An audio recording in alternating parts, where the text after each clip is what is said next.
हम आगे बढ़ते हैं अगले क्वेश्चन की तरफ। तो क्वेश्चन नंबर 21 है। अब इसके बाद जितने भी क्वेश्चन हैं, क्वेश्चन 10 क्वेश्चन है, 10 question numerical based type question है। तो न्यूमेरिकल बेस्ड टाइप का मतलब ये होता है कि इसमें ऑप्शन नहीं दिए गए रहेंगे, हमें न्यूमेरिकल वैल्यू पुट करनी होगी, जो भी आंसर होगा इसका। क्वेश्चन ये कह रहा है कि a hole is drilled in a metal sheet at 27 degree centigrade, the diameter of the hole is 5 centimetre. When the sheet is heated to 177 degree centigrade, the change in temperature, the change in diameter of the hole is d into 10 की power minus 3 centimeter. The value of d will be, हमें change in diameter of the hole दे दिया है, that is equal to, हमने ये मतलब दे रखा है d इंटू 10 की पावर माइनस 3 सेंटीमीटर, जहाँ पर d वेरिएबल है। और इसी variable the value of d value पूछा गया है, इसी वेरिएबल यहाँ पर d की जगह पे कितना आएगा वो हमें कैलकुलेट करना है। हमें गिवन है coefficient of linear expansion for the metal is 1.6 into 10 की पावर माइनस 5 डिग्री सेंटीग्रेड। चलिए ठीक है, इसका सोल्यूशन देखते हैं। हमें इनिशियल टेम्परेचर दिया गया है 27 डिग्री सेंटीग्रेड, फिर कहा जा रहा है कि diameter of the 27 degree centigrade पर हमारा जो होल का डायमीटर है वो है 5 सेंटीमीटर। अब जब टेम्परेचर इसका बढ़ा दिया जा रहा है और बढ़ा करके कितना कर दिया जा रहा है 177 डिग्री सेंटीग्रेड, तब इसका जो डायमीटर होगा, डायमीटर को हम कैपिटल डी से रिप्रेजेंट कर देते हैं, तब इसका जो डायमीटर होगा वो डायमीटर हो जाएगा हमारा कितना d इंटू 10 की पावर माइनस 3 सेंटीमीटर, जहां पर d को हमें क्या करना है कैलकुलेट करके बताना है कि d हमारा कितना आएगा। और कोएफिशिएंट ऑफ लीनियर एक्सपेंशन मतलब अल्फा की वैल्यू हमें कितनी दी गई है 1.6 इंटू 10 की पावर माइनस 5 पर डिग्री सेंटीग्रेड, ठीक है ना, ये हमें अल्फा की वैल्यू दी गई है। तो जैसा कि हम जानते हैं कि अगर हमारे पास कोई सा भी लीनियर एक ऑब्जेक्ट होता है और उसकी लेंथ अगर L है, उसकी लेंथ अगर L है और इसका टेम्परेचर डेल्टा T से इंक्रीज कर दिया जाता है, तो इसके लेंथ में चेंज आ जाती है और that change is equal to होता है alpha into L into delta T। Coefficient of linear expansion into original length into change in temperature, यही होता है, ये हमने पढ़ रखा था। सेम प्रोसेस यहाँ पर भी अप्लाई होगा। अगर हमारे पास कोई सा भी एक मेटल शीट है, मेटल शीट के अंदर कोई ड्रिल कर दी जाती है और इस ड्रिल का हमें डायमीटर दिया गया है, that diameter is equal to 5 centimetre. अब क्या होगा, जैसे जैसे इसका टेम्परेचर इंक्रीज करेंगे वैसे वैसे इसका डायमेंशन भी इंक्रीज करेगा, और डायमेंशन इंक्रीज करने के साथ साथ ये जो हमारा होल है, होल का भी डायमेंशन इंक्रीज करेगा उसके साथ साथ, ठीक है। अब ये होल का जो डायमेंशन इंक्रीज कर रहा है वो भी हमारा, अगर हम इसके डायमीटर को लेकर के चलेंगे तो डायमीटर भी इसका क्या करेगा, जैसे हमारा लेंथ इंक्रीज करता है टेम्परेचर के साथ, वैसे ही डायमीटर भी हमारा इंक्रीज करेगा होल का टेम्परेचर के साथ। तो यहाँ पर जो डायमीटर होता है, change in diameter, that is equal to alpha into initial diameter into delta T हो जाएगा। अल्फा की वैल्यू कितनी दी गई है 1.6 इंटू 10 की पावर माइनस 5 पर डिग्री सेंटीग्रेड दी गई है, इंटू ओरिजिनल डायमीटर हमारा कितना था इनिशियल टेम्परेचर पे, that is equal to 5 centimetre, into change in temperature हमारा क्या हो जाएगा final temperature minus initial temperature, यानी कि हमारा चेंज इन टेम्परेचर जो है वो हो जाएगा T2 minus T1, 177 minus 27, that is equal to 150 degree centigrade. तो हम चेंज इन टेम्परेचर की जगह पे क्या रख देंगे 150 डिग्री सेंटीग्रेड। इसको हम सॉल्व कर लेंगे। 1.6 में यहाँ से देख रहे हैं डिग्री सेंटीग्रेड से डिग्री सेंटीग्रेड कैंसिल आउट हो गया, 1.6 से 5 में मल्टीप्लाई करेंगे तो ये हमारा हो जाएगा 8, और 8 में 150 से मल्टीप्लाई करेंगे तो ये हो जाएगा हमारा 120 और 0, ठीक है, इंटू 10 की पावर माइनस 5, यूनिट क्या हो जाएगी इसकी सेंटीमीटर, ठीक है। अब क्या हो रहा है कि हम इस 1200 को क्या लिख सकता हूं मैं 12 इंटू 10 की पावर 2 लिख सकता हूं, और 10 की पावर माइनस 5, यानी कि जब इसको मल्टीप्लाई करूंगा ये तो ये हो जाएगा 12 इंटू 10 की पावर माइनस 3 सेंटीमीटर। अब हम देख पा रहे हैं कि चेंज इन डायमीटर निकल गया हमारा, हमसे पूछा था the change in the diameter of the hole is d into 10 की पावर माइनस 3, यानी कि चेंज इन जो हमारा डायमीटर दिया हुआ था d इंटू 10 की पावर माइनस 3, उसकी जगह पे क्या आ चुका है 12 इंटू 10 की पावर माइनस 3 सेंटीमीटर। यहां से हम देख पा रहे हैं कि d की जगह पे क्या आ गया 12, d की जगह पे 12 आ गया, और हमसे द वैल्यू ऑफ d पूछा गया था, यानी कि 12, ये हमारा आंसर हो जाएगा, ठीक है।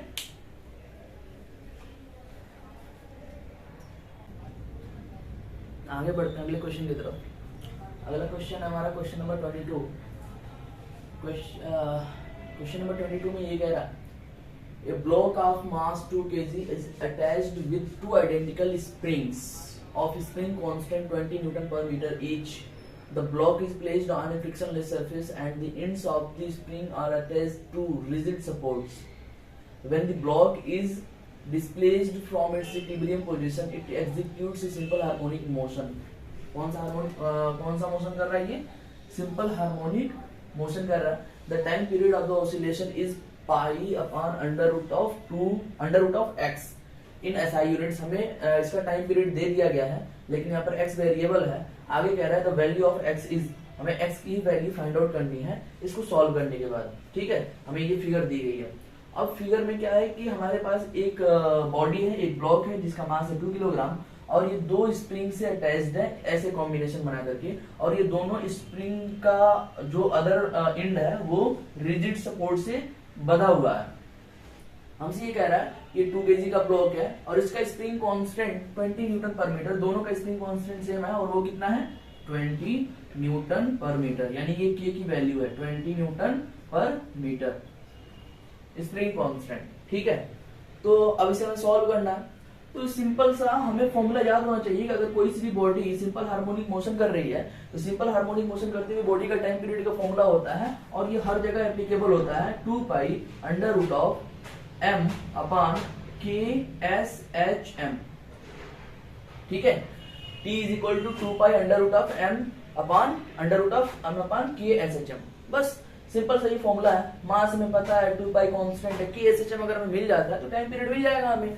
अब K S H M find out करने के लिए अगर हमारे पास स्प्रिंग का कॉम्बिनेशन है तो हमें देखना पड़ता है कि वो स्प्रिंग के कॉम्बिनेशन को हमने सीरीज कॉम्बिनेशन भी पढ़ा था, पैरेलल कॉम्बिनेशन भी पढ़ा था, दोनों के अलग अलग फॉर्मूले भी पढ़े थे हमने. तो यहाँ पर हमें ये पहचानना पड़ेगा कि ये सीरीज कॉम्बिनेशन है कि पैरेलल कॉम्बिनेशन है, उसके अकॉर्डिंग हम के एस एच एम निकाल सकते हैं और निकालने के बाद हम पुट कर देंगे क्योंकि दोनों का तो के दिया हुआ है हमें. ठीक है, तो हम यहाँ पर देख पा रहे हैं कि इसी बॉडी से हम कैसे पहचानते हैं कि कौन सा हमारा पैरेलल कॉम्बिनेशन है और कौन सा हमारा सीरीज कॉम्बिनेशन है. तो हम यहाँ पर देखेंगे कि जो हमारा बॉडी है अगर उसी बॉडी से दोनों के दोनों स्प्रिंग अटैच्ड है, उसी बॉडी से दोनों के दोनों स्प्रिंग अटैच्ड है तो हमारा पैरेलल कॉम्बिनेशन होता है. अगर ये स्प्रिंग एक दूसरे से अटैच्ड होते तो हमारा सीरीज कॉम्बिनेशन होता है. तो यहाँ पर हम देख पा रहे हैं कि दोनों स्प्रिंग को हम कह सकते हैं कि दोनों स्प्रिंग पैरेलल कॉम्बिनेशन में है और पैरेलल कॉम्बिनेशन का के इक्विलिब्रियम का फॉर्मूला होता है K equilibrium is equal to k1 plus k2, यानी कि पहली स्प्रिंग का के एस एच एम कितना है 20 और दूसरी स्प्रिंग का भी के कितना है 20, ये हो जाएगा 40 न्यूटन पर मीटर. तो हमारा के इक्विलिब्रियम या के एस एच एम, के इक्विलिब्रियम या के एस एच एम क्या हो जाएगा हमारा 40 न्यूटन पर मीटर. अब यहाँ पे हम पुट कर देंगे, ये हो जाएगा 2 pi under root of m. m की वैल्यू कितनी है 2 किलोग्राम, 2 पुट कर देंगे यहाँ पर, सारा का सारा एसआई यूनिट पुट करेंगे.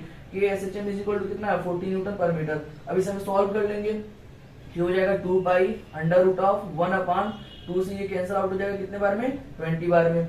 अब हमसे ये कहा गया है कि हमारा जो टाइम पीरियड है, टाइम पीरियड हमें दे दिया गया है, कितना दे दिया गया है pi upon under root of x. तो बाहर से पाई रहने देते हैं, बाहर बाकी सबको अंडर रूट में लेकर के जाते हैं. तो ये 2 जब अंडर रूट के अंदर जाएगा तो पाई को बाहर रहने देते हैं और 2 जब अंडर रूट के अंदर जाएगा तो क्या हो जाएगा 4 हो जाएगा क्योंकि स्क्वायर करके अंदर ले जाना पड़ेगा. तो 4 अपॉन 20, तो ये 4 से कितने बार में कैंसिल आउट हो जाएगा 5 बार में कैंसिल आउट हो जाएगा. तो हो जाएगा pi into under root of 1 upon 5, pi into under root of 1 upon 5, या इसको हम ऐसे भी लिख सकते हैं pi divided by under root of 5. और हमें ये दिया गया था किसके बराबर pi upon under root of x के बराबर. यहाँ से दोनों को जब कंपेयर करेंगे तो एक्स की वैल्यू क्या आ जाएगी हमारी, एक्स की वैल्यू आ जाएगी 5. तो एक्स की वैल्यू हो जाएगी 5 और यही हमारा क्या हो जाएगा आंसर. और जहां पर हमें पुट करने के लिए बोला होगा वहां पर हम 5 पुट करके इस क्वेश्चन को सही कर सकते हैं.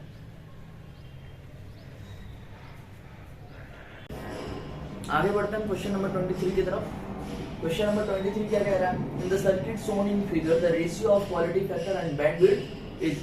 ठीक है, हमारे पास एक फिगर दी गई है सर्किट की और उस फिगर में हम देख पा रहे हैं कि एक बैटरी कनेक्टेड है जो कि अल्टरनेटिंग वोल्टेज प्रोवाइड कर रहा है, एक रेजिस्टर है 10 ओम का, एक कैपेसिटर है 27 माइक्रोफैरेड का और एक इंडक्टर है 3.0 हेनरी का.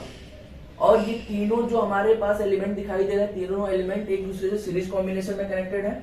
यानी ये कौन सा सर्किट है, series LCR circuit, series LCR circuit है ये. तो सीरीज एलसीआर सर्किट हमने क्लास 12 में पढ़ रखा है। तो सीरीज एलसीआर सर्किट के लिए हमने देखा था कि अगर ये बैटरी अल्टरनेटिंग वोल्टेज है तो अल्टरनेटिंग करंट प्रोवाइड करेगी। इस अल्टरनेटिंग करंट को हम कंसीडर कर लेते हैं I = I not sine omega T plus five, ऐसे ही कुछ भी हमने कंसीडर कर लिया। एक जनरल इक्वेशन होता है तो हमने ऐसा कंसीडर कर लिया, जहां पर I नॉट क्या होता है हमारा amplitude of current, amplitude of alternating current, amplitude of AC alternating current, ठीक है। अब क्या होता है जब हम ये कुछ फ्रीक्वेंसी पे हमारा जो वोल्टेज है कुछ फ्रीक्वेंसी पे वोल्टेज प्रोवाइड करेगी, तो हम और वो फ्रीक्वेंसी क्या होगा हमारा ओमेगा होगा। तो omega versus sorry I not versus omega का जब हम ग्राफ बनाते हैं तो ये ग्राफ कुछ ऐसे आता है, ठीक है। तो हमने ये ग्राफ भी पढ़ रखा है और इस ग्राफ में हमें ये बताया जाता है रेजोनेंस फ्रीक्वेंसी नाम का एक टर्म आता है, रेजोनेंस फ्रीक्वेंसी। ये मैं ऐसे ही नहीं बता रहा, क्वेश्चन से रिलेटेड है। रेजोनेंस फ्रीक्वेंसी जिसको हम ओमेगा नॉट से रिप्रेजेंट करते हैं। रेजोनेंस फ्रीक्वेंसी क्या होता है, ऐसी फ्रीक्वेंसी जिसके लिए आई नॉट की वैल्यू मैक्सिमम हो जाए, आई नॉट यानी कि एम्पलीट्यूड ऑफ अल्टरनेटिंग करंट की वैल्यू मैक्सिमम हो जाए, उसे हम क्या कहते हैं रेजोनेंस फ्रीक्वेंसी कहते हैं, और इसे हम रिप्रेजेंट करते हैं ओमेगा नॉट से। तो फ्रीक्वेंसी की वह वैल्यू जिसके लिए आई नॉट की वैल्यू क्या हो जाए मैक्सिमम हो जाए, उसे हम रेजोनेंस फ्रीक्वेंसी कहते हैं और रिप्रेजेंट करते हैं ओमेगा नॉट से, ठीक है। रेजोनेंस फ्रीक्वेंसी मालूम चल गया हमें। दरअसल क्या है कि रेजोनेंस फ्रीक्वेंसी के बारे में हम क्यों पता कर रहे हैं, क्योंकि हमसे पूछा गया है, क्या पूछा गया हमने, क्वालिटी फैक्टर और बैंडविड्थ का रेशियो पूछा गया है। हमें क्वालिटी फैक्टर और बैंडविड्थ दोनों के बारे में पता होना चाहिए। क्वालिटी फैक्टर क्या होता है, क्वालिटी फैक्टर का डेफिनेशन या फॉर्मूला होता है resonance frequency divided by bandwidth, resonance frequency divided by bandwidth. हमें रेजोनेंस फ्रीक्वेंसी के बारे में भी पता होना चाहिए, बैंडविड्थ के बारे में भी पता होना चाहिए। तो रेजोनेंस फ्रीक्वेंसी के बारे में तो मैंने बता दिया।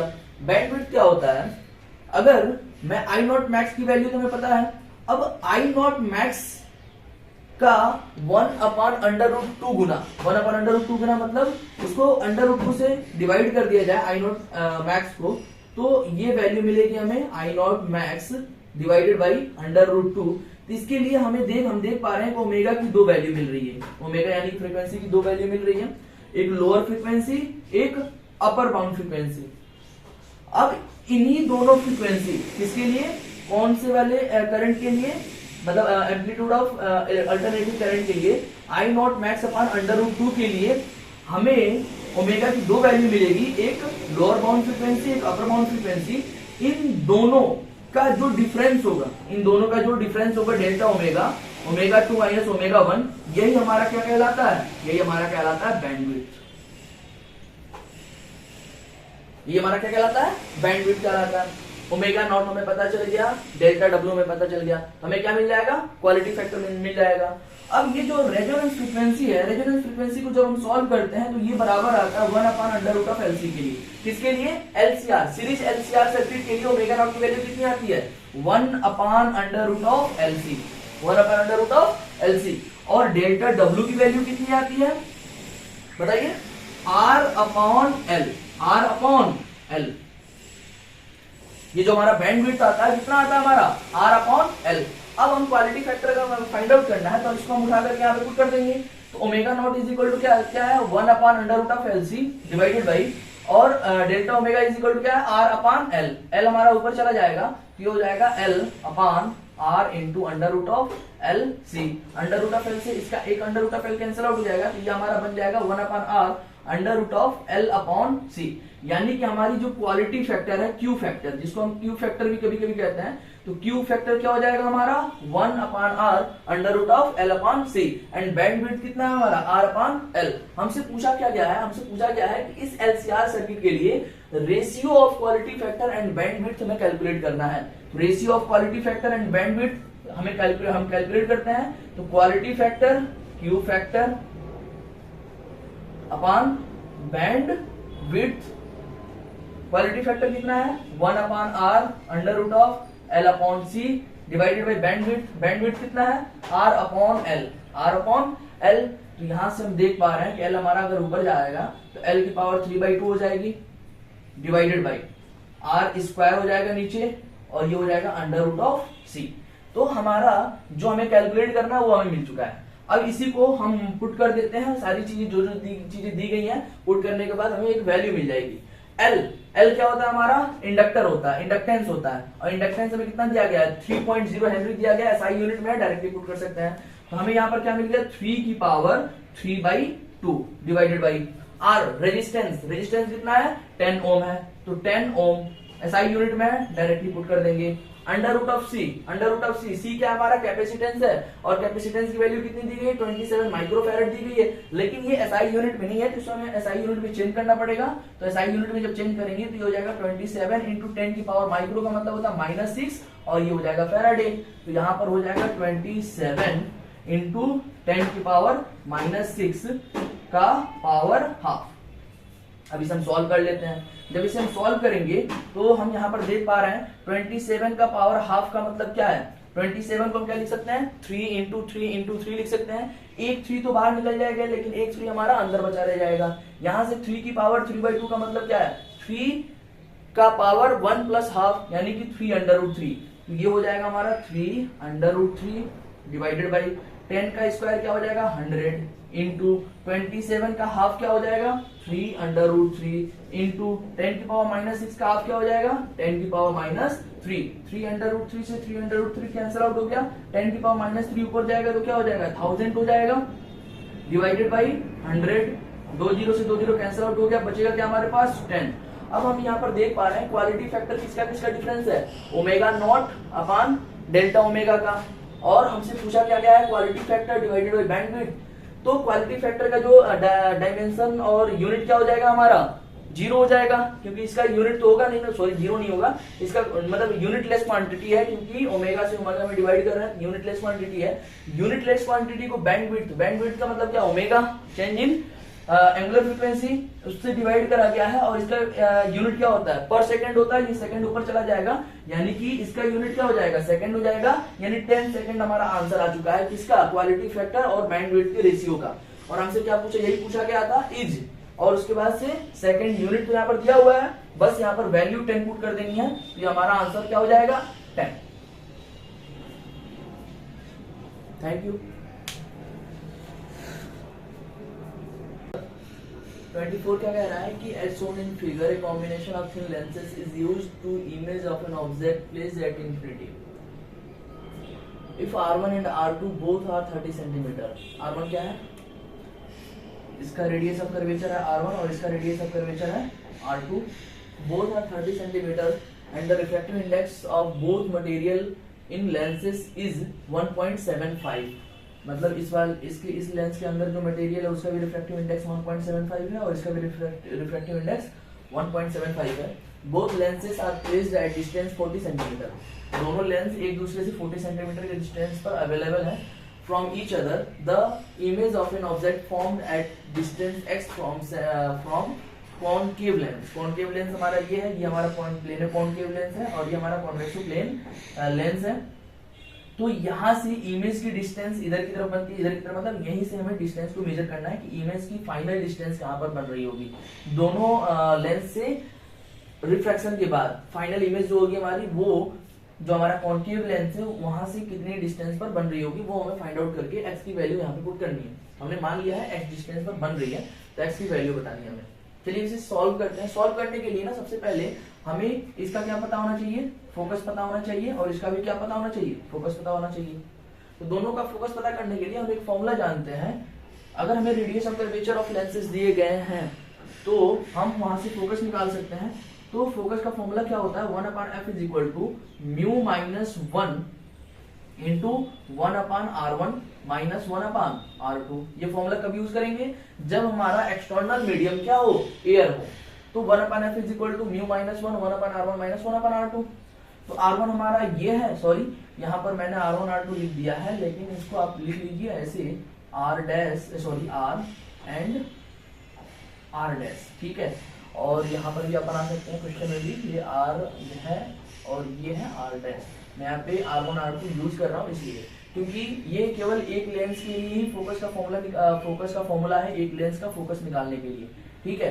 तो मैं यहाँ पर फॉर्मूला क्या यूज कर सकता हूँ, 1/f1 is equal to mu minus 1 इसका रेडियस ऑफ कर्वेचर माइनस 1 इसका रेडियस ऑफ कर्वेचर, क्योंकि ये हमारा r1 होगा इसका रेडियस ऑफ कर्वेचर और इसका रेडियस ऑफ कर्वेचर हमारा r2 होगा। ठीक है, तो 1/f1 is equal to mu, mu कितना है हमारा 1 - 75, म्यू क्या होता है रिफ्रैक्टिव इंडेक्स 1.75 माइनस 1 अब बताइए ये हमारा जो प्लेन है, एक तरफ हमारा क्या है प्लेन है, तो प्लेन का रेडियस ऑफ कर्वेचर क्या होता है इन्फिनिटी होता है, तो ये हो जाएगा 1/इन्फिनिटी माइनस 1 अब इसका रेडियस ऑफ कर्वेचर किस तरफ आएगा, इसका सेंटर ऑफ कर्वेचर दाईं तरफ आएगा, तो इसका रेडियस ऑफ कर्वेचर क्या लेंगे हम पॉजिटिव लेंगे, और इसका रेडियस ऑफ कर्वेचर कितना दिया गया 40 सेंटीमीटर दिया, सॉरी 30 सेंटीमीटर दिया गया। ठीक है, तो ये हो जाएगा 30 + 30, क्या पुट करेंगे हम यहाँ पे +30 पुट करेंगे, और ये सेंटीमीटर में पुट कर रहे हैं, फोकस की वैल्यू भी सेंटीमीटर में आने वाली है, तो 1/f1 की वैल्यू कितनी मिल गई हमें 0.75, ये हो जाएगा हमारा 0.75 इंटू माइनस का 1/30, जब इसे हम सॉल्व करेंगे तो ये हो जाएगा माइनस का 0.75/30। ये 0.75 का मतलब क्या होता है 3/4 ही तो होता है, तो जब यहाँ पर 3/4 रखेंगे तो 3 से ये 10 बार में कैंसिल आउट हो जाएगा, नीचे हमारा क्या बच जाएगा 4 × 10 यानी कि 40, ये हो जाएगा माइनस का 1/40, यानी f1 क्या हो गया हमारा, जब इसका रेसिप्रोकल लेंगे तो इसका भी रेसिप्रोकल लेना पड़ेगा, तो ये हो जाएगा माइनस का 40 सेंटीमीटर, माइनस का 40 सेंटीमीटर। वैसे ही इसका फोकस निकाल लिया हमने, इसका फोकस कितना आया -40 सेंटीमीटर आया, वैसे इसका भी फोकस निकालना पड़ेगा हमें। इसका फोकस निकालने के लिए हम फॉर्मूला क्या अप्लाई करेंगे 1/f2 is equal to mu minus 1, इसका भी म्यू क्या है 1.75 माइनस 1/r1, r1 के लिए इसका रेडियस ऑफ कर्वेचर पुट करना पड़ेगा, और ये भी इसका सेंटर ऑफ कर्वेचर दाईं तरफ है, तो इसको भी हम पॉजिटिव लिखेंगे, और इसका रेडियस ऑफ कर्वेचर 30 सेंटीमीटर है, तो हो जाएगा 1/30 माइनस 1 दूसरा वाला जो हमारा प्लेन है वो क्या है प्लेन है, प्लेन का रेडियस ऑफ कर्वेचर क्या होता है इन्फिनिटी होता है, 1/इन्फिनिटी इज इक्वल टू 0, और ये हो जाएगा 0.75 इंटू 1/30, तो ये प्लस में क्या आ जाएगा प्लस में 1/40 आ जाएगा, यहाँ से हम f2 इज इक्वल टू क्या लिख सकते हैं प्लस का 40 सेंटीमीटर। अब हमने f1 f2 कैलकुलेट कर लिया, अब हम क्या करेंगे इमेज का फॉर्मेशन करेंगे। हमसे ये कहा गया है कि प्लेस्ड एट इन्फिनिटी, हमारा ऑब्जेक्ट कहां पर प्लेस्ड है इन्फिनिटी पर प्लेस्ड है, हमारा ऑब्जेक्ट इन्फिनिटी पर प्लेस्ड है, तो इन्फिनिटी से रेज हमारी कैसी आती हैं पैरेलल रेज आती हैं। इन्फिनिटी पे प्लेस्ड होने का मतलब u इज इक्वल टू क्या हो गया u is equal to infinity हो गया, समझ में आ रहा है ना, u is equal to infinity हो गया। अब हम लेंस के लिए फॉर्मूला क्या यूज करते हैं, lens formula 1/f is equal to 1/v minus 1/u। सबसे पहले हम इस लेंस के द्वारा देख लेते हैं इमेज का फॉर्मेशन कहाँ हो रहा है, जहां पर इमेज का फॉर्मेशन होगा इस लेंस के लिए वही ऑब्जेक्ट का काम करेगा, तो इस लेंस के द्वारा इमेज का फॉर्मेशन कहाँ पे होगा वो कैलकुलेट करने के लिए यहाँ से हम देख पा रहे हैं 1/v इज इक्वल टू क्या लिख सकता हूँ मैं, इसको इधर लेकर क्या होगा तो प्लस में आ जाएगा, तो 1/f प्लस 1/u 1/, इसका फोकस कितना है माइनस का 40 सेंटीमीटर, ये -40 पुट कर दिया मैंने, प्लस 1/ माइनस इन्फिनिटी, ठीक है, वैसे प्लस इन्फिनिटी पुट करो माइनस इन्फिनिटी पुट करो, होना तो इसे 0 ही है, ये 0 हो गया, तो हमारा आंसर क्या आ जाएगा माइनस का 1/40, सॉरी आंसर नहीं है ये, मतलब 1/v is equal to minus 1/40 आ गया, तो v इज इक्वल टू क्या हो जाएगा माइनस का 40 सेंटीमीटर, -40 सेंटीमीटर। अब हम क्या ये -40 सेंटीमीटर का मतलब क्या है कि रेज हमारी ऐसी जाएगी, उसके बाद से क्या हो जाएगी रिफ्रैक्ट मतलब डाइवर्ज हो जाएगी रेज, डाइवर्ज होने के बाद मतलब हमें ऐसा लगेगा कि हमारा यहां से इसके ओरिजिन से 40 सेंटीमीटर लेफ्ट की तरफ इमेज का फॉर्मेशन हो रहा है। अब जहां पर इमेज का फॉर्मेशन होगा वही इसके लिए ऑब्जेक्ट का काम करेगा, तो अब क्या है कि इन दोनों लेंस के बीच की डिस्टेंस 40 सेंटीमीटर है, और इस लेंस से 40 सेंटीमीटर लेफ्ट की तरफ हमारा इमेज का फॉर्मेशन हुआ है, और यही इसके लिए ऑब्जेक्ट का काम कर रहा है, तो इसके लिए इस लेंस के लिए इसकी u की वैल्यू कितनी हो जाएगी, u की वैल्यू हो जाएगी ये, अब ये u कितना हो जाएगा हमारा 40 और प्लस 40 यानी कि 80, और ये लेफ्ट साइड में है यानी u इज इक्वल टू क्या पुट करना पड़ेगा, अब हमें माइनस का 80 सेंटीमीटर पुट करना पड़ेगा। f2 की वैल्यू हमें पता है, f2 इज इक्वल टू कितना है प्लस का 40 सेंटीमीटर। तो फिर हम ये वाला फॉर्मूला अप्लाई करते हैं, तो फिर हम अप्लाई करेंगे 1/v is equal to 1/f plus 1/u, 1/ इसका फोकस कितना है +40 है, +40 प्लस 1/u कितना है, u इज इक्वल टू -80 है, यहाँ पर -80 पुट करना पड़ेगा, दोनों का एलसीएम क्या हो जाएगा 80 हो जाएगा, 40 2 जा 80 और 2 1 जा 2, अब ये माइनस है, माइनस प्लस माइनस हो जाएगा, 80 1 जा 1 और 1 1 जा 1, ठीक है। तो ये हो जाएगा 1/80, किसकी वैल्यू है ये, 1/v की वैल्यू है, 1/v की वैल्यू है। मतलब यहां से इमेज का फॉर्मेशन कितने डिस्टेंस पे हो रहा है, तो हम देख पा रहे हैं v इज इक्वल टू क्या आ गया, 80 सेंटीमीटर आ गया, और ये पॉजिटिव में आया है, यानी कि इस लेंथ से 80 सेंटीमीटर की डिस्टेंस पर हमारा फाइनल इमेज का फॉर्मेशन हो रहा है। इस लेंथ से 80 सेंटीमीटर की डिस्टेंस पर हमारे फाइनल इमेज का फॉर्मेशन हो रहा है। लेकिन हमसे पूछा क्या गया है, हमसे पूछा गया है कि the image of object formed at distance x from concave lens. Concave lens कौन सा है, ये, यहां से इमेज का फॉर्मेशन कितने डिस्टेंस पे हुआ है, तो यहां से इमेज का फॉर्मेशन 80 सेंटीमीटर के डिस्टेंस पे हुआ है, तो यहां से क्या हो जाएगा, इमेज का फॉर्मेशन कहां हो जाएगा, 80 + 40 यानी कि 120 सेंटीमीटर। हमारा फाइनल आंसर क्या हो जाएगा, 120 सेंटीमीटर के डिस्टेंस पर, मतलब कॉनकेव लेंस से 120 सेंटीमीटर के डिस्टेंस पर हमारी फाइनल इमेज का फॉर्मेशन हुआ है, और हमारा आंसर क्या हो जाएगा, 120 सेंटीमीटर पहले से क्या हुआ है, यानी आंसर हमारा क्या है, 120।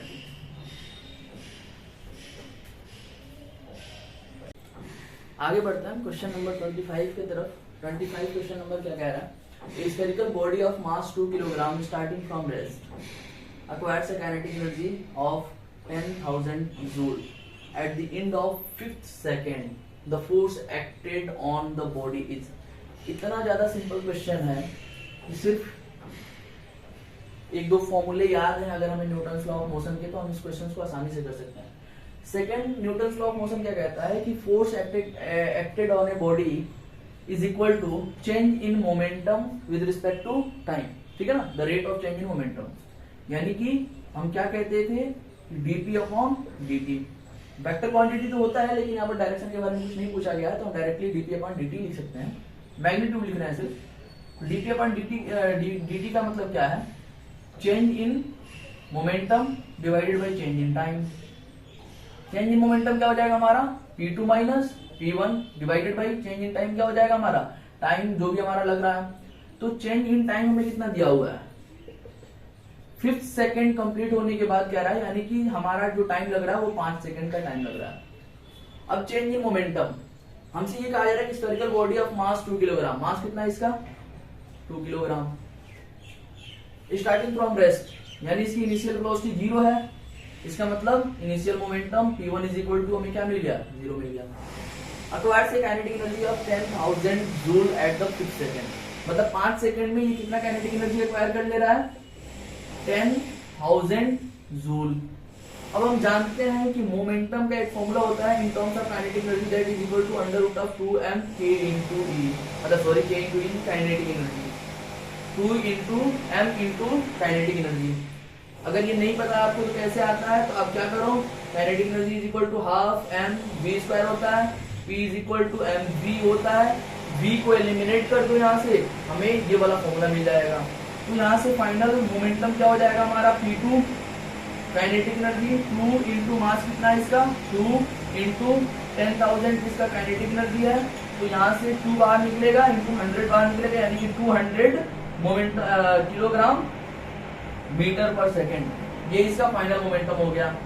अब हम जानते हैं फोर्स इज इक्वल टू क्या होता है, चेंज इन मोमेंटम। तो चेंज इन मोमेंटम हमारा 200 माइनस 0 डिवाइडेड बाई कितने टाइम में ये चेंज हो रहा है, 5 सेकंड में चेंज हो रहा है, तो 5 से डिवाइड कर दो, ये क्या हो जाएगा 40 न्यूटन, और यही हमारा आंसर हो जाएगा। Simple.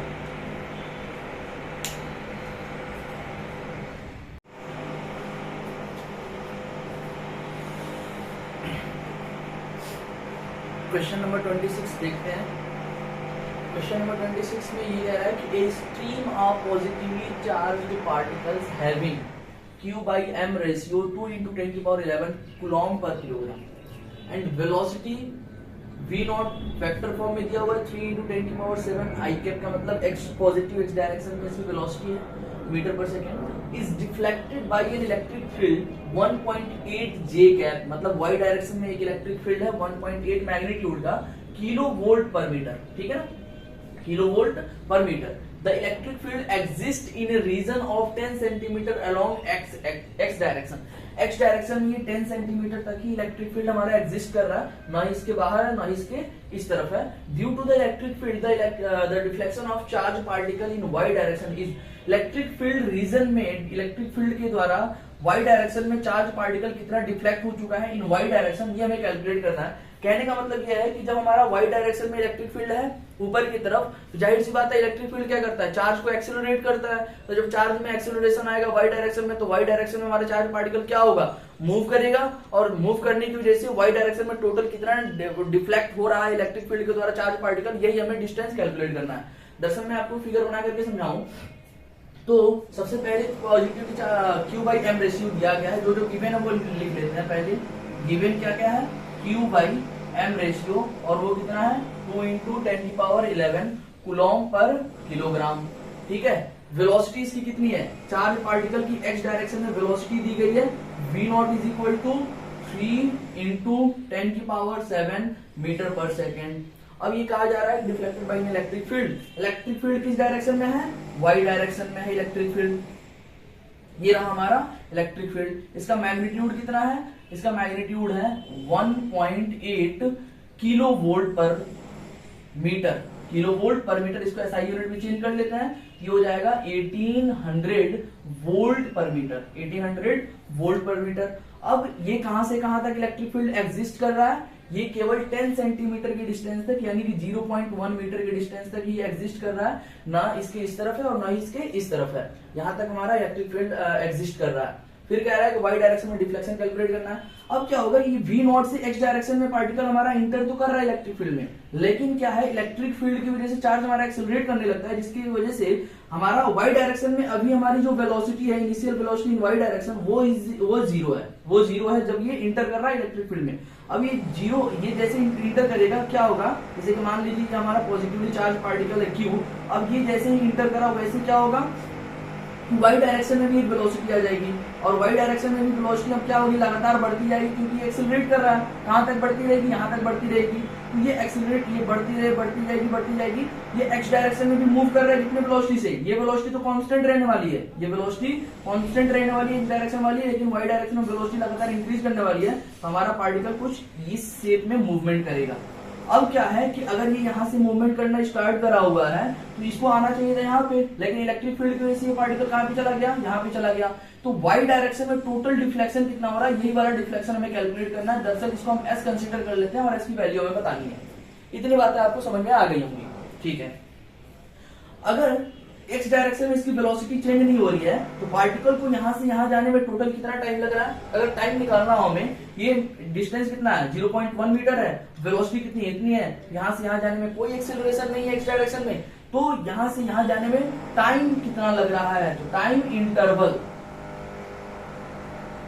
In electric field of charge, charge को इलेक्ट्रिक फील्ड में जब तक रह रहा है उसका टाइम इंटरवल कितना है, delta T, that is equal to क्या हो जाएगा हमारा, velocity is equal to displacement upon time होता है, तो displacement time is equal to क्या हो जाएगा, डिस्प्लेसमेंट अपॉन वेलोसिटी हो जाएगी, यानी कि 0.1 डिवाइडेड बाई 3 इंटू 10⁻7, और दोनों एसआई यूनिट में है, ये हो जाएगा सेकंड में। अब ये हो जाएगा हमारा 10⁻⁻8 डिवाइडेड बाई 3 सेकंड। इसको ऐसे छोड़ देते हैं थोड़ी देर के लिए, बाद में इसका देखेंगे क्या होगा। अब वाई डायरेक्शन में डिस्प्लेसमेंट पूछ रहा है, डिस्प्लेसमेंट की क्या इक्वेशन होती है, डिस्प्लेसमेंट की इक्वेशन होती है ut plus half at square, लेकिन initial velocity in Y direction जो जीरो है, तो ये क्या हो जाएगा half a in Y direction, a in Y direction into time interval जो भी है उसका स्क्वायर, यहां से यहां जाने में जितना टाइम लग रहा है उसका स्क्वायर कर देंगे तो हमारा डिस्प्लेसमेंट इन वाई डायरेक्शन निकल जाएगा। अब यही हमें कैलकुलेट करना है, तो हमें ए वाई पता होना चाहिए, ए वाई क्या होगा, क्योंकि हम जानते हैं कि इलेक्ट्रिक फील्ड की वजह से एक्सेलरेशन आता है। अब वो एक्सेलरेशन चार्ज पार्टिकल पर क्या होगा, फोर्स इज इक्वल टू, हम जानते हैं फोर्स इज इक्वल टू क्या होता है, Q इंटू ई होता है।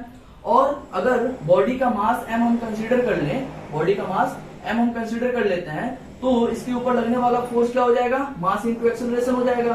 तो यहां से एक्सेलरेशन इज इक्वल टू क्या हो जाएगा, मास को इधर लाकर डिवाइड करो तो Q by m into electric field, और दोनों का डायरेक्शन क्या होगा सेम ही होगा। तो इलेक्ट्रिक फील्ड का डायरेक्शन ऊपर के डायरेक्शन में है, तो एक्सेलरेशन का भी डायरेक्शन ऊपर के डायरेक्शन में होगा, और ये कितने के बराबर होगा, q बाई एम इंटू ई के बराबर होगा। यानी कि ए वाई हमारा क्या हो गया, q बाई एम इंटू ई। रखो यहाँ पे, ये हो जाएगा हाफ ए वाई की जगह पे हम रखेंगे q by m into e into delta T का स्क्वायर। सारी वैल्यू हमें पता है, पुट कर दो। Half q by m ratio में दिया गया है 2 इंटू 10 की पावर 11, और ये एसआई यूनिट में डायरेक्टली पुट कर देंगे 2 इंटू 10 की power 11 into electric field. Electric field कितना है हमारा, 1.8 किलो वोल्ट पर मीटर है। ये हो जाएगा 1800 वोल्ट पर मीटर, ये हो गया 1800 हमारा, इंटू डेल्टा टी की वैल्यू हमने कितने निकाली थी, 10 की पावर -8 डिवाइडेड बाई 3 इसका स्क्वायर। इतनी बातें समझ में आ गई होंगी आप लोगों को, बस इसको कैलकुलेट कर दीजिए। हमारा डिस्प्लेसमेंट किस में आ जाएगा, एसआई यूनिट यानी कि मीटर में आ जाएगा। करते हैं, 2 से 2 कैंसिल आउट हो गया, 3 का स्क्वायर क्या हो जाएगा, 3 3 9, और 9 से कितने बार में कैंसिल आउट हो जाएगा, 200 बार में कैंसिल आउट हो जाएगा।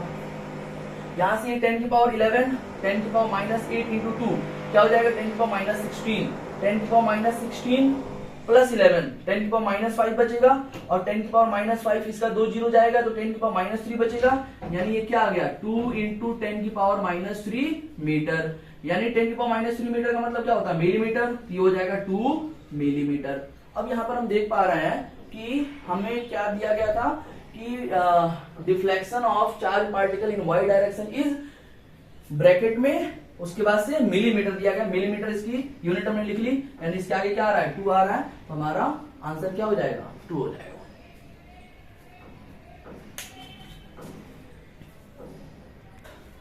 आगे बढ़ते हैं हम अगले क्वेश्चन की तरफ। Question number 27, a hollow cylindrical conductor has length of 3.14 metre. ठीक है, एक हमारे पास हॉलो सिलेंड्रिकल कंडक्टर है,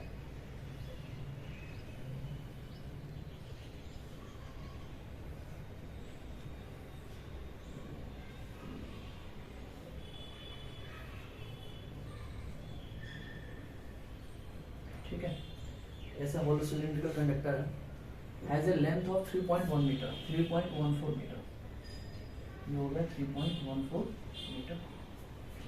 While its inner and outer diameter are 4 millimetre and 8 millimetre. इसका इनर जो डायमीटर है वो है 4 मिलीमीटर। 4 मिलीमीटर का मतलब क्या है, 4 इंटू 10 की पावर -3 मीटर, और जो इसका आउटर डायमीटर है वो है 8 मिलीमीटर, यानी कि 8 इंटू 10 की पावर -3 मीटर। ठीक है, ये गिवन है हमें। Respectively, the resistor of the conductor is n into 10 की power -3 metre. The resistance of the conductor, मतलब इसका रेजिस्टेंस दिया गया हमें, अगर इसका इस कंडक्टर का रेजिस्टेंस है n into 10 की power -3 ohm. If the resistivity of the material is 2.4 into 10 की पावर -8 ओम मीटर, हमें इसकी रेजिस्टिविटी दी गई है कि अगर रेजिस्टिविटी इसकी हो 2.4 इंटू 10 की power -8 ohm metre, then the value of n is, तो यहाँ पर n एक वेरिएबल जो दिखाई दे रहा है उसकी वैल्यू हमें पता करनी है कितनी होगी। सिंपल हम जानते हैं resistivity is equal, resistance is equal to resistance, और रेजिस्टिविटी में रिलेशन क्या होता है, resistance is equal to resistivity into L upon A। बस L क्या हमारा उस वायर का लेंथ होता है, और A क्या होता है हमारा उसका क्रॉस सेक्शनल एरिया होता है। तो क्रॉस सेक्शनल एरिया इसका क्या हो जाएगा, ये इसका क्रॉस सेक्शनल एरिया हो जाएगा। ठीक है, बीच वाला हॉलो पार्ट छूट जाएगा, इसका क्रॉस सेक्शनल एरिया निकाल लो, लेंथ हमें दिया हुआ है, रेजिस्टिविटी दी गई है, रेजिस्टेंस निकल जाएगा हमारा। कंडीशन क्या है, कंडीशन यह है कि जो हमारा करंट का फ्लो है वो जब इसके लॉन्गिट्यूडनल डायरेक्शन में हो रहा हो तब ये रेजिस्टेंस की ये वैल्यू आने वाली है। तो उसके बारे में कोई चर्चा नहीं की हुई है, तो हम सिंपल सा हम इसके लॉन्गिट्यूडनल डायरेक्शन में ही निकाल लेंगे।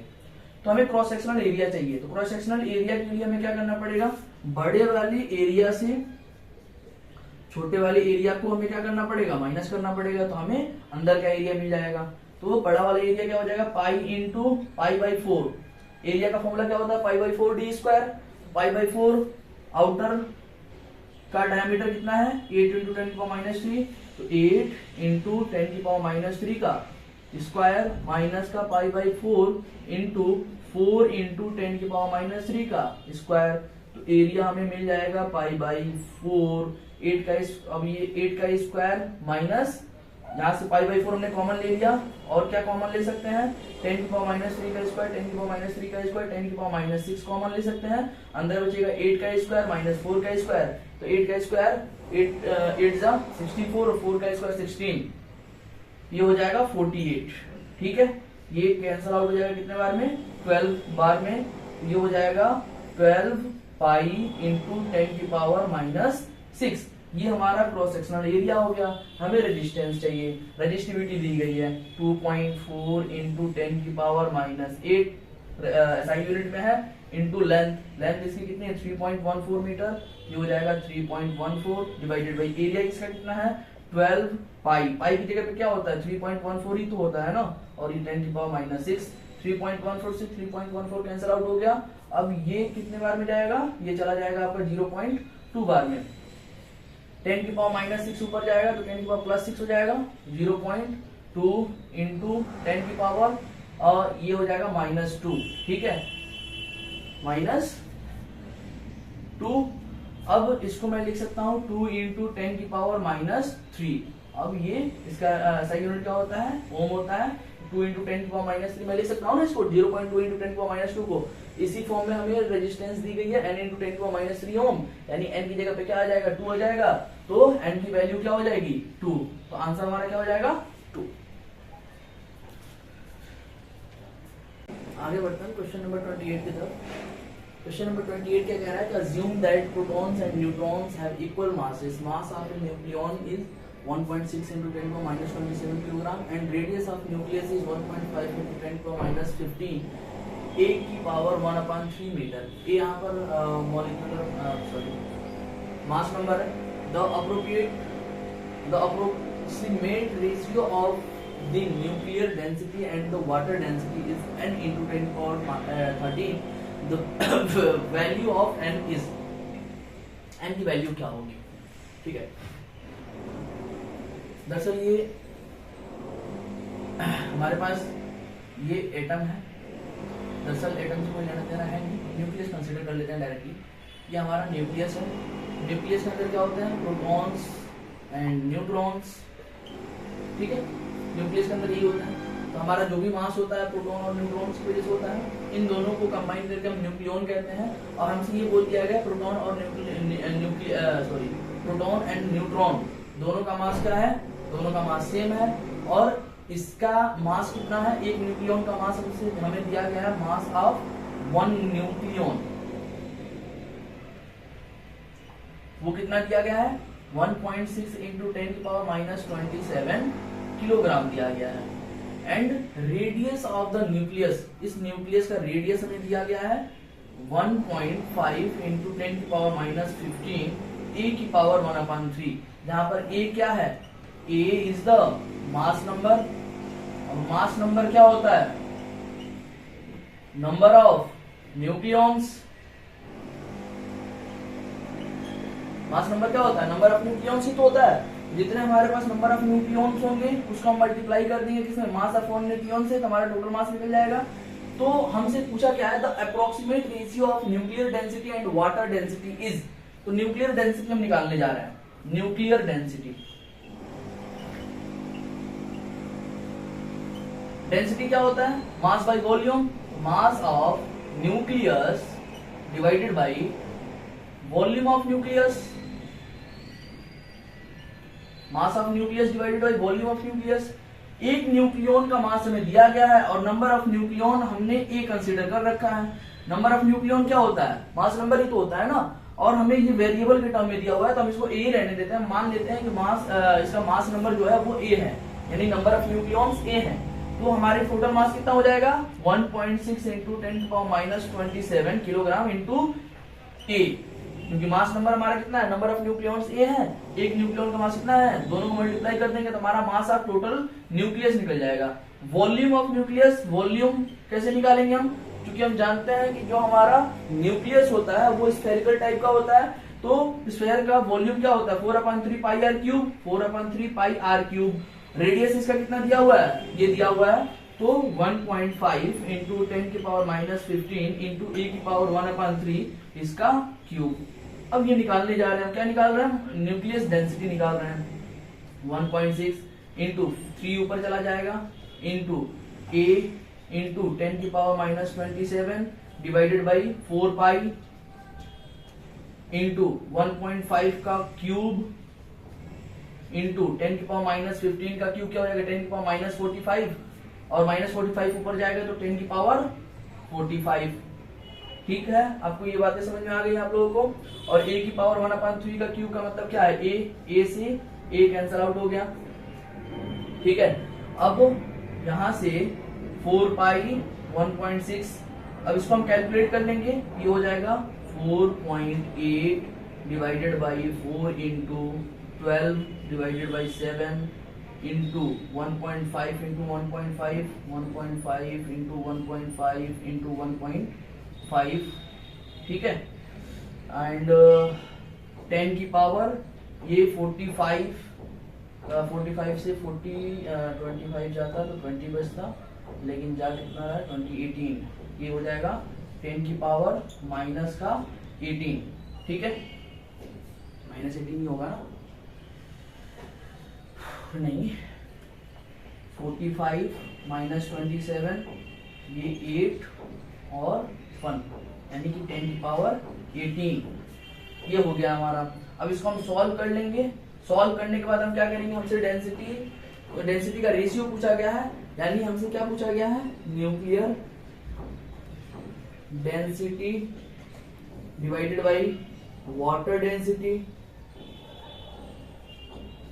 न्यूक्लियर डेंसिटी हम निकाल लेंगे जो भी आएगा, फिर हम वाटर डेंसिटी कितना होता है 10 की पावर 3 किलोग्राम पर मीटर क्यूब, यूनिट हम सेम रखेंगे क्योंकि हमने यहाँ पर ऊपर किलोग्राम रखा है, नीचे मीटर क्यूब में रखा है, तो किलोग्राम पर मीटर क्यूब से किलोग्राम पर मीटर क्यूब कैंसिल आउट हो जाएगा और 10 की पावर 3 से डिवाइड कर देंगे तो जो भी वैल्यू आएगी ये लगभग आ जाएगी 11 इंटू 10 की पावर 13, 11 इंटू 10 की पावर 13 आ जाएगा।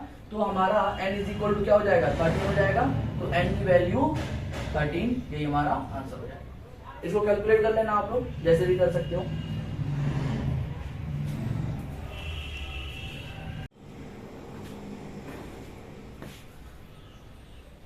आगे बढ़ते हैं सेकंड लास्ट क्वेश्चन की तरफ। Question number 29, solid sphere A is rotating about an axis PQ if the radius of sphere is 5 cm, then its radius of gyration about PQ will be under root of x centimeter, then the value of x is। दरअसल क्या है ना, हमें एक axis दी गई है, PQ axis है, और इससे मैंने फिगर बनाना मैं भूल गया था। 10 सेंटीमीटर की डिस्टेंस पर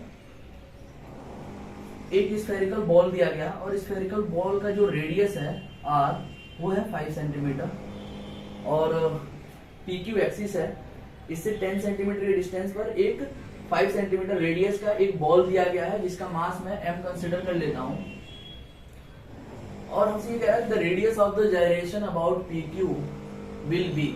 इस बॉडी के लिए रेडियस ऑफ जायरेशन की वैल्यू पूछ रहा है, तो सबसे पहले इस एक्सिस के अबाउट मोमेंट ऑफ इनर्शिया निकाल लेंगे। रेडियस ऑफ जायरेशन क्या होता है, अगर किसी एक्सिस के about moment of inertia m के स्क्वायर के बराबर कर देते हैं तो वहां से k की वैल्यू क्या होता है हमारा, इसको हम क्या कहते हैं, रेडियस ऑफ जायरेशन कहते हैं, रेडियस ऑफ जायरेशन। तो सबसे पहले हमें क्या करना पड़ेगा, इस एक्सिस के अबाउट इस बॉडी का मोमेंट ऑफ इनर्शिया निकालना पड़ेगा। क्योंकि ये सॉलिड स्फीयर है, तो सॉलिड स्फीयर का मोमेंट ऑफ इनर्शिया उसके सेंटर से पास होने वाली एक्सिस के अबाउट कितना होता है, उसके सेंटर से पास होने वाले अबाउट ICOM क्या हो जाएगा इस बॉडी के लिए 2/5 mr²। ठीक है, तो ये क्या हो जाएगा हमारा, हमने इसका मास m कंसीडर कर लिया हुआ है, तो ये हो जाएगा 2/5, r की जगह पे 5 सेंटीमीटर है तो 5 का स्क्वायर इंटू m, ये क्या हो जाएगा हमारा m इंटू 5 से 5 कैंसिल आउट हो जाएगा, यानी कि 10 m और सेंटीमीटर का स्क्वायर, सेंटीमीटर का स्क्वायर मास का यूनिट अभी रखा नहीं है, मास को m ही रहने देते हैं, तो ये सेंटीमीटर का स्क्वायर हो जाएगा। ICOM निकला हमारा। अब हमें इस एक्सिस के अबाउट हमें क्या निकालना, मोमेंट ऑफ इनर्शिया निकालना है। तो इस एक्सिस के ऊपर मोमेंट ऑफ इनर्शिया कैसे निकाल सकते हैं, अब हम लगाएंगे यहाँ पर parallel axis theorem. Parallel axis theorem क्या कहता है कि moment of inertia about axis, moment of inertia about an axis that is equal to ICOM plus mass of the body into इन दोनों एक्सिस के अबाउट, इन दोनों एक्सिस के बीच की डिस्टेंस का स्क्वायर, यानी कि 10 का स्क्वायर। ICOM कितना आया हमारा, 10 कितना सेंटीमीटर में है ना, तो ये भी सेंटीमीटर स्क्वायर में ही आएगा। अब ICOM हमारा कितना आ चुका है, 10 m सेंटीमीटर स्क्वायर प्लस 10 का स्क्वायर क्या हो जाएगा, 100 हो जाएगा, 100 m centimetre square that is equal to 110 m centimetre square. ये हमारा निकल गया किसके अबाउट, PQ के about moment of inertia of this body. हमसे पूछ रहा है कि PQ के about moment of radius of gyration बतानी है। हम क्या करते हैं ना, जिस एक्सिस के अबाउट मोमेंट ऑफ इनर्शिया में दिया रहता है उसको हम m के स्क्वायर के बराबर कर देते हैं, जहां से कि हमें जो निकलता है वही हमारा रेडियस ऑफ जाइरेशन हो जाता है। और IPQ हमारा कितना निकल करके आया है, 110 m सेंटीमीटर स्क्वायर निकल करके आया है। m से m कैंसिल आउट हो जाएगा, K is equal to under root of 110 centimetre square बाहर निकल जाएगा, 110 सेंटीमीटर। तो हमारा रेडियस ऑफ जाइरेशन क्या हो जाएगा, अंडर रूट ऑफ 110 सेंटीमीटर।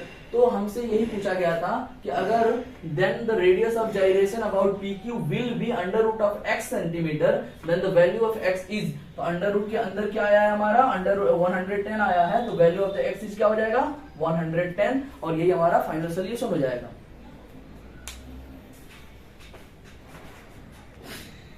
आगे बढ़ते हैं हम लास्ट क्वेश्चन की तरफ। लास्ट क्वेश्चन क्या कह रहा है हमारा, vectors ai cap plus bj cap plus k cap and 2i cap minus 3j cap plus 4k cap are perpendicular to each other when 3a plus 2b is equal to 7, then the ratio of a and b is x by 2, then the value of x is, हमें दो vector दिया गया है, a i cap plus b j cap plus k cap and दूसरा vector है 2i cap minus 3j cap plus 4k cap. इसको मैं मान लेता हूँ कि हमारा p वेक्टर है और ये हमारा q वेक्टर है, ऐसा कंसीडर कर लेता हूँ। Are perpendicular to each other, तो हम जानते हैं जब भी दो वेक्टर एक दूसरे से परपेंडिकुलर होते हैं, जैसे कि ये हमारा p वेक्टर है, ये हमारा q वेक्टर है, दोनों एक दूसरे से 90 डिग्री का एंगल बना रहे हैं, तो p vector dot q vector क्या होता है, p q cos थीटा, तो p q into cos 90 degree यानी कि 0। यानी जब भी दो वेक्टर एक दूसरे से क्या होता है 90 डिग्री के एंगल पर होते हैं तो उनका डॉट प्रोडक्ट क्या होता है, 0 के बराबर होता है। डॉट प्रोडक्ट करो तो हमें निकालना है p dot q। p dot q कैसे निकालेंगे, ai cap plus bj cap plus k cap dot 2i cap minus 3j cap plus 4k cap. Dot product में क्या होता है, आई कैप वाले को आई कैप के साथ मल्टीप्लाई कर देते हैं, जे कैप वाले को जे कैप के साथ मल्टीप्लाई कर देते हैं। यहाँ से हो जाएगा 2a minus 3b plus 4 is equal to क्या होना चाहिए, 0 होना चाहिए। यहाँ से हमें एक इक्वेशन मिल गई। ये परपेंडिकुलर कब है, एक कंडीशन दी हुई है जब 3a plus 2b is equal to 7 हो, यानी कि हमारे पास दूसरी इक्वेशन भी आ गई, क्या 3a plus 2b is equal to 7, ये हमारे पास दूसरी इक्वेशन हो गई। ठीक है, 7 को इधर लेकर के आएंगे तो माइनस हो जाएगा, यानी कि माइनस 7 इज इक्वल टू 0। तो हमारे पास दो इक्वेशन मिल गई, दो वेरिएबल दिखाई दे रहा है हमें। अब इसे हम सॉल्व कर लेंगे किसी भी मेथड से। सॉल्व करने के बाद a एंड b की वैल्यू मिल जाएगी हमें, a बाई b का रेशियो निकाल लेंगे। तो चलो हम इसे सॉल्व करते हैं। हम क्या करते हैं ना, पहले इक्वेशन से a को एलिमिनेट कर देते हैं। तो पहले इक्वेशन से a को एलिमिनेट करेंगे तो 2a is equal to 3b इधर जाएगा तो प्लस 3b हो जाएगा और ये माइनस 4 हो जाएगा, यानी a is equal to 3b divided by 2 minus 2 से इधर ला करके मैंने डिवाइड कर दिया, तो a इज इक्वल टू इतना मिल गया हमें। अब इस दूसरे इक्वेशन में a की वैल्यू को पुट कर देंगे तो 2b डिवाइडेड बाई 2 माइनस 2, ठीक है, plus 2b minus 7 is equal to 0। अब इसे हम सॉल्व करते हैं। सॉल्व कैसे करेंगे, ये हो जाएगा 3 3 9 और 9 डिवाइडेड बाई 2 यानी कि 4.5b minus 3 2 6 plus 2b minus 7 is equal to 0। यहाँ से ये हो जाएगा हमारा 6.5b इज इक्वल टू 6.5 भी हो जाएगा हमारा, is equal to 6 + 7 that is equal to 13, और ये इधर जाएगा तो ये प्लस में 13 हो जाएगा। यहां से हम देख पा रहे हैं कि b इज इक्वल टू 13/6.5, जब डिवाइड करेंगे तो आंसर आ जाएगा 2, यानी हमें b की वैल्यू क्या मिल गई, 2 मिल गई।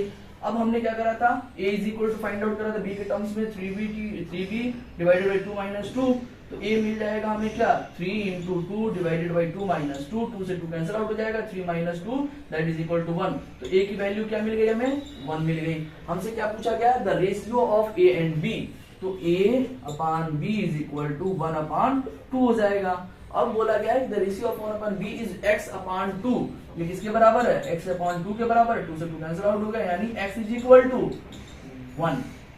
ठीक है, the value of x is 1, और ये हो गया हमारा फाइनल सोल्यूशन। और यहीं पे हमारा paper of 24 January morning shift का 30 क्वेश्चंस कंप्लीट होते हैं।